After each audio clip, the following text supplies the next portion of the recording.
We're back in the jewelry studio to show right now how we're going to make rolled paper beads like these.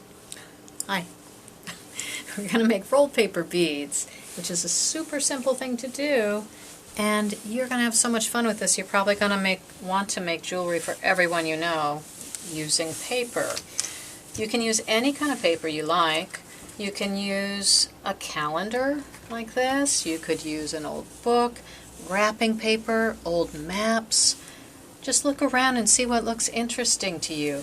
And it doesn't have to be the picture. The picture is very cute, but if I cut this picture into strips, I'm not going to see that beautiful fox anymore, but I'm going to see pretty neat colors and patterns.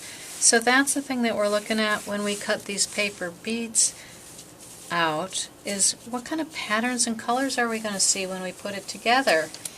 You never know what it'll come out like until you do it. So for example, we're going to cut these out, and you will have instructions for this. It shows you a little bit of different stuff here depending on what shape you cut out. Most of them are a little triangular. You could do a long skinny rectangle, but you're going to cut that shape out of your paper. Now you're going to decide which side you like best, which colors you like, which pattern might show up at the front. The skinny end is going to be the part that shows up in the middle of your bead, so you can think about that as you're making it. I think I'd like my bead to have the green on the front, so that means I'm going to glue on the back. I've got some scratch paper on the table so I don't get my glue all over the table, and I'm going to start by putting glue all over the back of my paper except for the first widest part, because what I'm going to have to do is roll it up around a pencil, and if I had glue on the whole thing, my bead would stick to the pencil and I'd never be able to make it into jewelry. But I'd have a pretty pencil, so that's another option. But unless you want your bead glued to your pencil, we have to start our glue out at least maybe an inch out here. I like to measure things with my finger just to make sure I'm not getting the glue in the wrong place. And then I'm going to make sure I have glue on every part of this.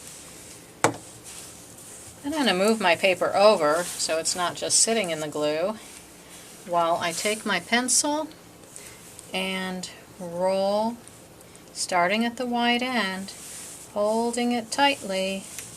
I'm going to roll it up. The more you practice this, the better you get and the more even your beads are going to turn out. I'm going to keep rolling, rolling, rolling. And what it's doing is it's gluing itself to itself because we already put the glue everywhere. I keep on rolling.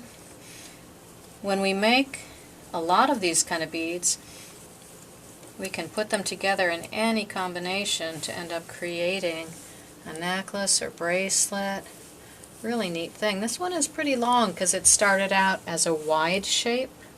Look how easily that's going to come off of my pencil. And see the big hole in the middle? I could make a necklace out of this using some of this chain. You're going to see a piece of chain like this in your MakerBox kit. It's called light bulb chain, and you're probably going to have to research that to figure out why is this called light bulb chain. Unless you're my age, you may not even get that. But there's a reason why it is. If you find out what it is, come in and tell me, see, because I might forget. I can easily put that on there because it's got a big wide hole. If I wanted it to have a narrower hole, I would wrap it around something a little bit skinnier. Could even wrap it around a toothpick or something if I wanted it to have a really skinny hole and just put a wire through the middle. But I kind of like doing it like this because it makes it very easy. So you can see I have a whole collection of these. They're all different colors. When I'm ready to make them into something, I might lay them all out and practice putting them in different ways so that I decide which pattern I like best. Do I like all the blue ones together, or do I want to mix them in? So it's up to you, because you're the jewelry artist here. You can make it any way you like. So if this looks fun to you, come on into the library and grab the MakerBox Kit. You never know what you're going to make at Port Orford Public Library. See you soon.